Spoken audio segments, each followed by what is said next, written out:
How's it going, ladies and gentlemen? Voodoo15 here, VuduVince, however you refer to me as, and we're going to walk through another gunfight here. I'm in the 109E, and I'm going to get into a fight, starting at, looks like I'm at 3,500 feet, and we're going to get into an on-the-deck dogfight with a Yak3 and a P51D, and I end up getting killed, obviously, but I stay in the fight for quite some time, and I just wanted to walk you through kind of what was going on in my mind and what I should have done versus what I did do. So we're going to watch the actual fight to its completion first, and then we're going to come back and actually go through each section of it. So let's just watch and see what happens.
Wow, shoot a bitch in the face like that, that's pretty fucking impressive.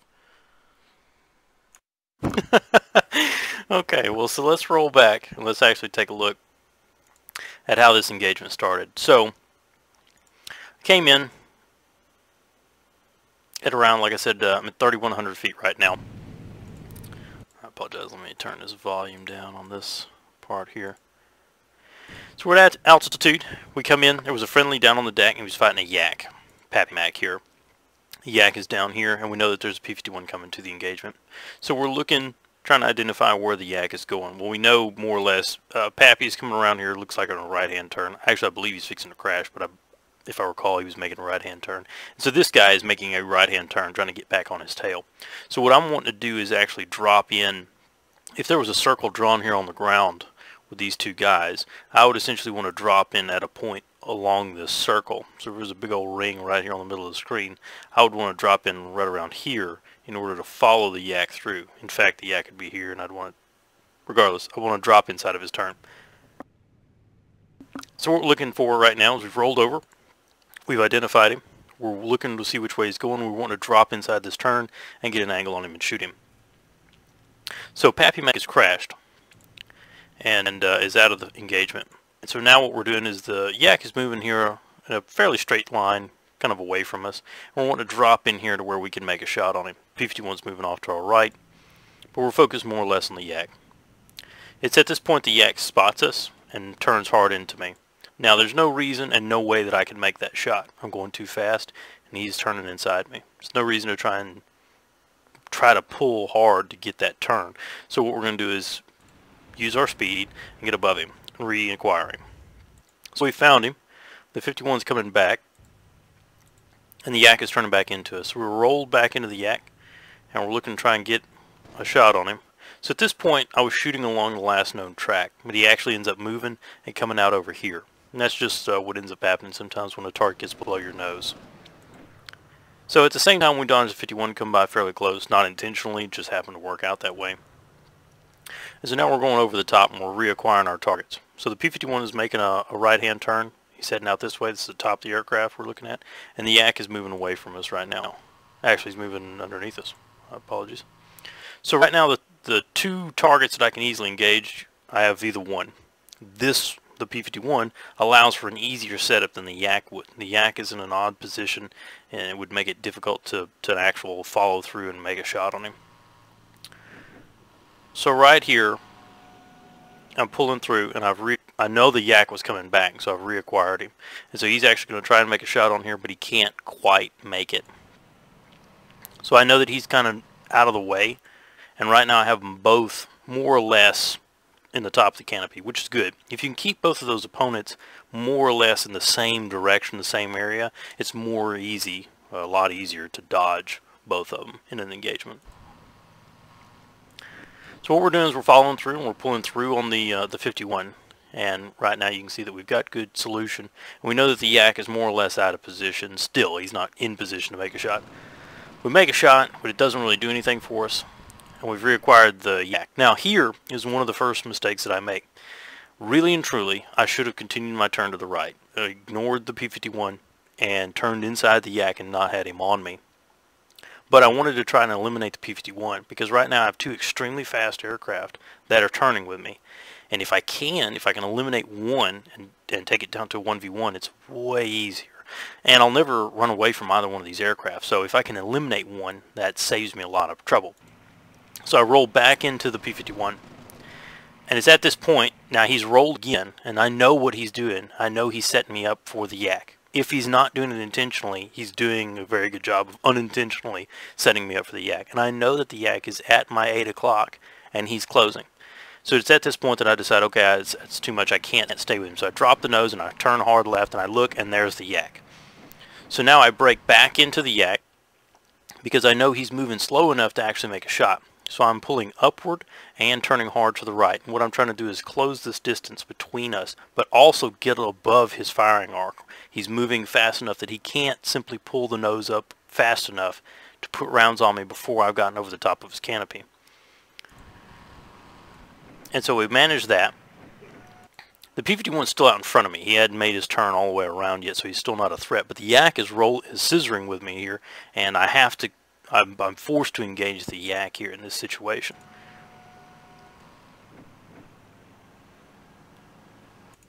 So we've rolled back inside of the turn here, and we've made the Yak, we've almost gotten a shooting solution on the Yak, and we can see that the P51 is out of position, which is great. So now, again, we have both aircraft more or less in the same area of the screen. The Yak is moving away from me, and the P51 is also moving away from me. So now this is where one of these fights gets bad, because now I have two fast aircraft that dictate the fight to me, and I have them divided. They're in two separate areas. One's front and one's behind. If I turn to engage one, the other one's on me. If I turn to engage the other one's on me. Well, this one's also above me, and this one's also behind me, so they're in a very good position here. So what you want to do is attempt to close as close as you can to one or the other. You don't want to let both of them extend away from you and then come back with altitude and energy. So what I'm trying to do is stay with the P51 here and keep an eye on the Yak until I'm forced by one or the other to maneuver. Now what I can see already is the P51 is moving upward. He's climbing higher, fast as he can, so that he can then drop back in on me as I'm running from the Yak, in the hopes that one or the other will get me to turn and one or the other will shoot me in the middle of that turn. So I see the 51 and he's going to drop back in on me. So I go ahead and I start making my turn because I've more or less allowed both of them at my 6 o'clock. That means that I can dodge both of them from the same direction at roughly the same time if they attack at the same time. If you're the high man and you see that, you know, your target's moving in, then you'd want to wait a little bit. After your low man, your turner, has gotten me to turn, then you would come in and burn me from up top. But anyway, these two guys are not working together very well because they're not really talking to one another. So now they're both almost the same distance and are coming at me from the same direction, allowing me to dodge both of them at the same time. So what I'm going to do is I'm actually continue to turn into them very, very hard. And then what I'm going to do is I'm going to get as close to the water as I can. This guy is moving fairly quickly. I'm only doing 190 knots indicated, or 190 miles an hour indicated. I'm at an altitude of 77 feet. So I'm probably really doing around 200 miles an hour or 220 miles an hour. He's moving closer to 300, and he's probably moving full tilt. So what I do is all I can do really and truly is get as low as I can. I'm at 16 feet and hope for the best. I didn't see that before, but this is a tracer round, which is actually coming by me here from his nose gun. And then the P51 is from up above me. So I've managed to dodge the Yak from a more or less head on. What I did was I made it a very high angle crossing shot for him, more or less. And the P51 was moving much too fast. Now, if a P51 is not really paying attention, you can get him to auger, which this guy comes pretty close to the water. I'm not entirely sure how close he was to augering, but I mean, he's fairly low. The Yak immediately starts to turn. The 51's kind of out of the fight, but I put a stream of rounds at him, knowing that the Yak is coming this way. And I think I can actually see that he has flaps out, so he very well may have some flaps going on here. So we go ahead and turn back into the Yak because he's the bigger threat right now. The 51's out of position, the Yak is coming in. But instead of turning all the way into him, because you would actually have, he's at 600 already, he's in a position to shoot.